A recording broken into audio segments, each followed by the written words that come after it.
Guys, good morning. Maulan dito. Binuksan ko yung ilaw dito sa labas kasi madilim. Muulan na kasi. Yan. Ito yung ilaw kasi. Alas 10 na nakapos ilaw. Kasi maulan. So wala sila dito, naglinis na ako. Ayan, malinis na yung bahay.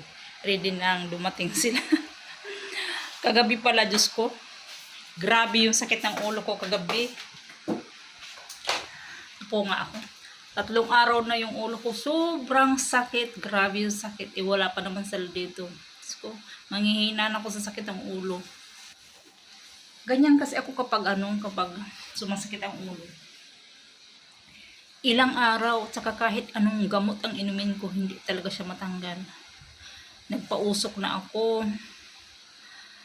Nagsimhot na ako ng usok ng kanin. Lahat na dito, pinagkukuskus ko na yan dito ng ng coins. Tapos nagpajama na ako, nagkumot. Ay, grabe. Sakit talaga ng ulo ko, hindi talaga siya matanggal.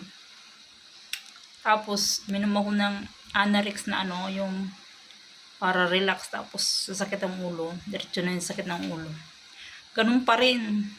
Medyo nang katulog ko kagabi, paggising ko medyo na yung ulo ko, parang hindi na masyadong masakit. Ngayong umaga naligo ako. Ang ginawa ko, ako ng oregano at saka kalamansi. Ninanok sa mainit. Tapos yun ang pinambanlaw ko nung naligo ako. Parang nagpaano ba ako kasi siyempre galing pala ako sa masakit na ulo. Tapos, yung panahon dito ngayon, dito sa Singapore, madilim, tapos umuulan. Okay, hindi ko rin alam kung anong kakainin ko. Tapos naligo ako. Tagal ko sa CR, nagpa-relax ko doon kasi masakit.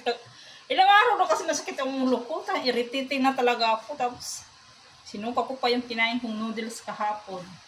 Tapos ganyan, hindi pa ako kumain, nagkape lang ako. Parang, hinihintay ko na gutumin ako para makakain ako ng marami. Ngayon, magsasayang ba ako siguro magsasayang ako kasi parang gusto ko kumain ng kanin. Ako ang ulam ko, itlog na naman kasi ito lang naman ang madali ang maluto. Ayan, nagtagaktak na yung ulan. Minsan malakas, grabe yung hangin dyan. Nililiparan yung mga dahon-dahon. Hindi ko alam kung anong oras sila darating. Pero sabi kasi ni Aswang, 16, 15 pa lang ngayon, di ba?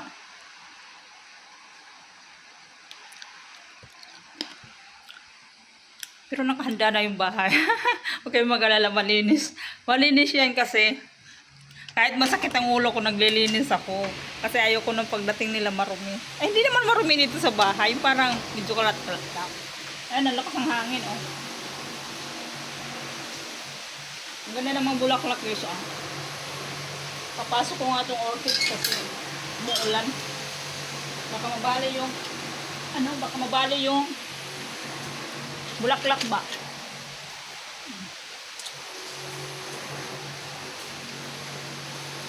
Tagoy!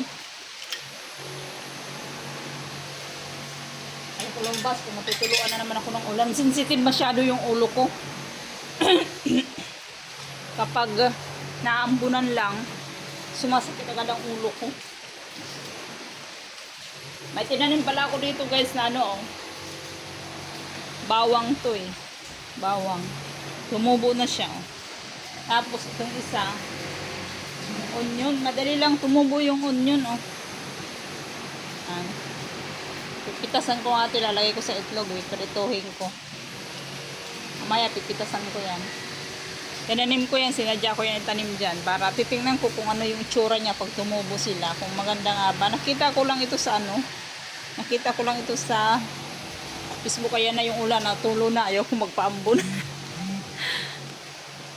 Ayaw ko magpaambon kasi medyo nawala-wala na nga ang sakit ng ulo ko Natakot na tuloy ako sa ulan. Dito na lang ako sa loob. Dito lang ako lagi sa loob. Hindi ako lumalabas kaya tinatamad ako kasi tawag yung wala kasama baka may hilo ko sa labas. Itong lamisa dati nandun yan. Ngayon nilagay ko dito, komportable ako dito kasi doon medyo masikip. Dito yan nakalagay.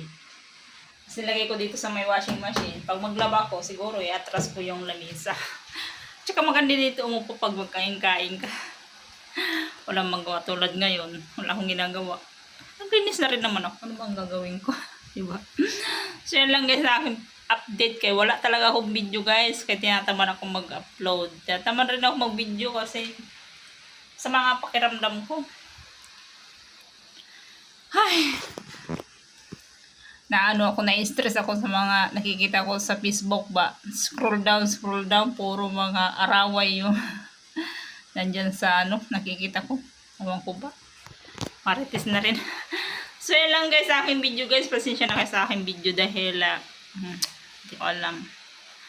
Wala pa ako sa mood mag luto-luto. Kaya masakit talaga ang ulo ko. Okay, bye-bye.